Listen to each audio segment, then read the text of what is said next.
Morning student, स्वागत है आपका बचनपाल भाटी इंटर कॉलेज के डिजिटल वर्ल्ड में। आज हमारा हिंदी व्याकरण में जो प्रकरण होगा वो शब्द विचार होगा।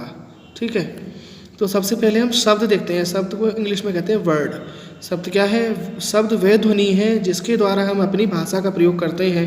शब्द का अपना अर्थ होता है। भिन्न भिन्न वर्णों के संयोग से एक शब्द बनता है। शब्द की परिभाषा: वर्णों का ऐसा समूह जिसका कोई अर्थ होता है शब्द कहलाता है। वर्णों के समूहों को शब्द कहते हैं। उदाहरण के लिए भारत लिखा है यहाँ पर हमने, तो शब्द में भे प्लस आ प्लस रे प्लस आ ए प्लस ते प्लस ए 6 वर्ण हैं, और फल शब्द में फे प्लस ए प्लस ले प्लस ए 4 वर्ण हैं। ठीक है, तो जो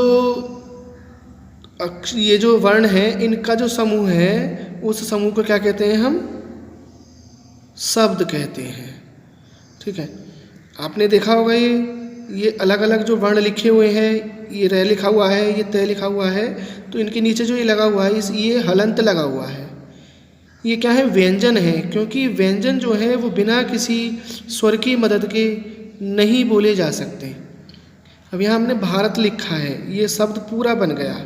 और जब इसका जो विस्तृत रूप हमने किया है वो इस प्रकार से इसका ये विस्तृत रूप हो गया, क्योंकि भे में एक ही ध्वनि आ रही है, भा में तो यहाँ आ रहा है, रे में एक ही ध्वनि आएगी तो यहाँ ए हो गया, ते में एक ही ध्वनि आएगी तो यहाँ पर इस तरीके से हो गया। ठीक है, याद रखिए जब शब्द का प्रयोग वाक्य में किया जाता है तब उसे पद कहते हैं। पूरा पद एक पद बन जाता है। सार्थक और निरर्थक शब्द। सार्थक शब्द वे शब्द होते हैं जिसका कोई अर्थ हो। सार्थक सीधा सीधा अर्थ है इसका से अर्थ, यानी अर्थ के सहित, अर्थ साथ। निरर्थक शब्द तो वही होते हैं जिनका कोई अर्थ होता है फिर भी प्रचलन में कुछ ऐसे शब्द आते हैं जिनका कोई अर्थ नहीं होता है, शब्द निरर्थक शब्द कहलाते हैं।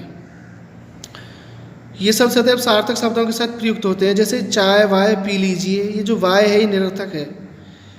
कुछ ठंडा वंडा जो है ये निरर्थक है। कोई गाना, ये वाना जो है ये निरर्थक है। इन वाक्यों में बाय, बंडा और वाना निरर्थक शब्द है। अब शब्द के प्रकार। शब्दों का वर्गीकरण निम्नलिखित आधार पर किया जाता है: उत्पत्ति के आधार पर, रचना के आधार पर, प्रयोग के आधार पर और अर्थ के आधार पर। उत्पत्ति के आधार पर शब्दों के भेद। उत्पत्ति के आधार पर शब्दों के 4 भेद हैं। तत्सम शब्द। ठीक है, तत्सम शब्द क्या है? भारत की बहुत सी भाषाओं का जन्म संस्कृत भाषा से हुआ है। हिंदी भाषा का जन्म भी संस्कृत से हुआ है, अतः हिंदी भाषा में संस्कृत के अनेक शब्द हैं। इन्हीं शब्दों को तत्सम शब्द कहते हैं। संस्कृत के वे शब्द जो बिना किसी परिवर्तन के हिंदी में प्रयुक्त होते हैं उन्हें तत्सम शब्द कहते हैं, जैसे बालक, सूर्य, मयूर, पुष्प, रात्रि आदि। ठीक है, अगला जो है आज आपको केवल ये चैप्टर पढ़ाया जाएगा। आज इसकी जो अभ्यास प्रश्न होगी वो कल नेक्स्ट वीडियो में भेजूंगा, तब उसे आपको अभ्यास प्रश्न को अपनी नोटबुक में बहुत सुंदर हैंडराइटिंग में करना है। तद्भव। संस्कृत के बहुत से शब्द अपने परिवर्तित रूप के साथ हिंदी भाषा में प्रयोग किए जाते हैं, उन्हें तद्भव कहते हैं, जैसे मोर, दूध, आग आदि। ये तत्सम तद्भव शब्द है। ये तालिका बनी हुई है, आप इसे देख सकते हैं। एक तरफ तत्सम लिखा हुआ है, दूसरी तरफ तद्भव, एक तरफ तत्सम, इधर तद्भव। तत्सम में कुछ उदाहरण बताता हूँ। अंगुली लिखा हुआ है तो तद्भव हो जाएगा उंगली, ये हो जाएगा अंगुली, ये हो जाएगा उंगली। ये अग्नि, ये हो जाएगा आग। ये आम्र, आम। ठीक है, अब है देशज शब्द। वे शब्द जो हिंदी भाषा के अपने हैं देशज शब्द कहलाते, जैसे पैसा, जूता, पगड़ी, पेट, लोटा। विदेशज शब्द। भारत में विभिन्न विदेशियों के आगमन के कारण उनकी भाषाओं से अनेक शब्द हिंदी भाषा में आ गए हैं, जिनका प्रयोग हिंदी भाषा में विदेश शब्द कहते हैं। अंग्रेजी शब्द: pencil, copy, school, machine, pencil. अरबी: अमीर, वकील, कागज़, कानून, अखबार आदि। फारसी: मुर्गा, चश्मा, दुकान, ज़मीन, नमक, गर्दन। तुर्की: चाकू, तोप, बंदूक, चश्मा, बेगम, कुली। पुर्तगाली: आलू, गोभी, बाल्टी, अलमारी। फ्रांसीसी: अंग्रेजी, कारतूस, कूपन आदि। चीनी शब्द: लीची, चीनी आदि। अब नंबर 2 रचना के आधार पर है। रचना के आधार पर सब 3 प्रकार के हैं। रूढ़ शब्द: वे शब्द जो परंपरा से किसी वस्तु, व्यक्ति, स्थान, प्राणी, भाव आदि के लिए प्रयोग किए जाते हैं, रूढ़ शब्द कहलाते हैं, जैसे छत, दीवार, कुर्ता, पहाड़, पुस्तक, सेवा, गाड़ी, बल आदि।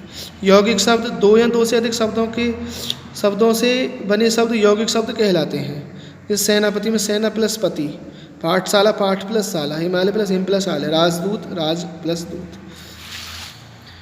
योग रूढ़ शब्द जिन शब्दों का प्रयोग परंपरा के किसी विशेष अर्थ में किया जाता है वो योगरूढ़ शब्द कहलाते हैं, जैसे नीलकंठ, दशमुख, पीताम्बर आदि।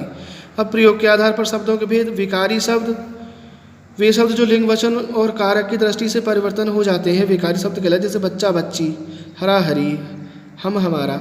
अविकारी ऐसे शब्द जिन पर लिंग, वचन और कारक का कोई प्रभाव नहीं पड़ता, अविकारी शब्द कहलाते हैं। ये शब्द ना तो परिवर्तित होते हैं और नहीं इनके अर्थ परिवर्तित होते, जैसे अंदर, बाहर, साथ, बाहर, बिना, अथवा आदि। अर्थ के आधार पर शब्दों के भेद हैं। पर्यायवाची, विलोम शब्द, एकार्थी शब्द यानी केवल एक बार अर्थ निकलेगा, अनेकार्थी जिनके अलग अलग अर्थ होते हैं, और श्रुति सम भिन्नार्थक शब्द यानी सुनने में जो अलग अलग हो जाते हैं, जैसे कुल का वंश, कुल, कूल, इस तरीके से। ठीक है। वर्णों का सार्थक समूह शब्द कहलाता है। जब शब्द का प्रयोग वाक्य में होता है तो उसे पद कहते हैं। निरर्थक शब्द के वे होते हैं जिनका कोई अर्थ नहीं होता।